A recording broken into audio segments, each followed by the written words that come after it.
جن کا کام آرٹ سے دور تھا، فنکاروں کی خدمت زیادہ تھا. تو وہ دوائیاں لینے گیا، کہ لگا یار سالہ بالکل خالی جا رہا ہے، کوئی کام ہی نہیں ہے میرے ہاتھ میں، خالی جا رہا ہوں بالکل. تو کوئی کام آیا ہی نہیں. میں معین کی اس جو اب سنانے جا رہا ہوں واقعہ، میں اس بات پہ سجدر رہ گیا. میں نے کہا یار اس آدمی کو اپنے آپ کو کیش کرانا آتا ہے اور اس کو طریقہ آتا ہے ڈیل کا. خیر تھوڑی دیر بعد وہ کوئی بیل بجی، کوئی بچی گئی، کل ہی کوئی آئے مہمان ہی ہو، تو وہ گاڑی میں سے 2 آدمی اترے، کہنے لگے السلام علیکم. السلام علیکم، آئیے آئیے، بیٹھیے بیٹھیے، تشریف رکھیے. بیٹھ گئے معین اختر کے سامنے.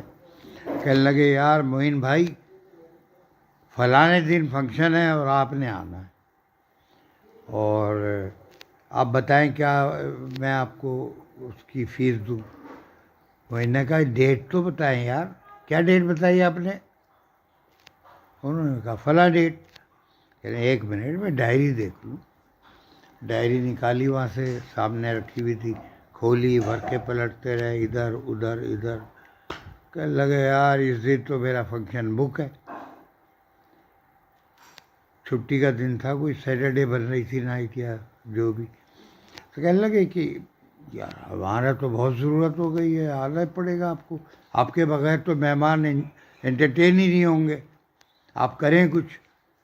میں نے کہا بھائی پارٹی سے ایڈوانس لیا ہوا میں نے، اور ایڈوانس کھا چکا ہوں میں، اور اب میں ان کو تو جواب نہیں دے سکتا. آپ ایسا کریں آگے ڈیٹ کر لیں. انہوں نے کہا بھائی ہم نے کارڈ بانٹ دیے، فلانا ہو گیا، 3 دن 4 دن تو رہ گئے، بہت مشکل ہو جائے گا. معین بھائی کچھ کریں. میں نے کہا میں نے اتنے روپے ایڈوانس لیے ہیں، اچھی خاصی بڑی رقم بتائی اس زمانے کے حساب سے، کوئی 4,000 5,000 یا 2,000. تو رقم تو یاد نہیں مجھے، لیکن کہنے لگے کہ میں نے اتنے پیسے لیے ہوئے ہیں، اب بتاؤ تم میں کیا کروں. کہنے لگے یار یہ پیسے ہم آپ کے دے دیتے ہیں آپ کو، آپ اس کے منہ پہ مارو جا کے. ایسا نہیں ہوتا. میں نے کہا منہ پہ مارو، میں ان کو کوئی اور ارینجمنٹ کر دوں گا، پیسے واپس کر دوں گا، لیکن اس طرح نہیں کہ میں ان کو بالکل اکیلا چھوڑ دوں. تو خیر تو انہوں نے جیب سے پیسے نکالے، معین کے ہاتھ میں رکھے. معین نے کہا یہ تو اس کا دے دیا، مجھے بھی تو دو کچھ ایڈوانس. انہوں نے آپس میں کچھ رقم طے کی اور معین کو بھی ایڈوانس دے دی. پھر وہ چلے گئے. میں سوچ میں پڑ گیا یار، معین اختر نے اتنا بڑا جوا کھیلا کہ میں تو بھوکو. اگر وہ چلا جاتا تو کیا ہوتا؟ ابھی تو کہہ رہے تھے یار کوئی کام ہی نہیں ہے، اور اب اچانک یہ ڈائری نکل آئی اور کام بھی نکل آیا. مطلب دیکھو آرٹسٹ بیچارے کے پاس کچھ نہیں ہوتا، وہ ٹائم ہی تو دیتا ہے اپنا، اسی سے اس کا گھر چلتا ہے. اب یہ اللہ کی شان ہے کہ معین اختر کی بات ہٹ ہوتی تھی. معین اختر پریکٹس بھی کرتا تھا، وہ میں پھر بتاؤں گا، لمبی ہو گئی ہے بات. تو بہرحال پھر انہوں نے 13D میں گھر لیا، پھر ملیر کینٹونمنٹ میں انہوں نے گھر لیا. اس کی بات میں پھر بتاؤں گا انشاءاللہ، وہ بھی انٹرسٹنگ ہے بہت. السلام علیکم.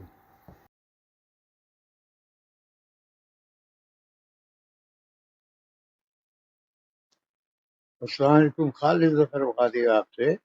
یوٹیوب پر آنے والی ہے فضیلہ قاضی شوبز کی دنیا میں کیسے آئیں. یاد رکھیے یوٹیوب.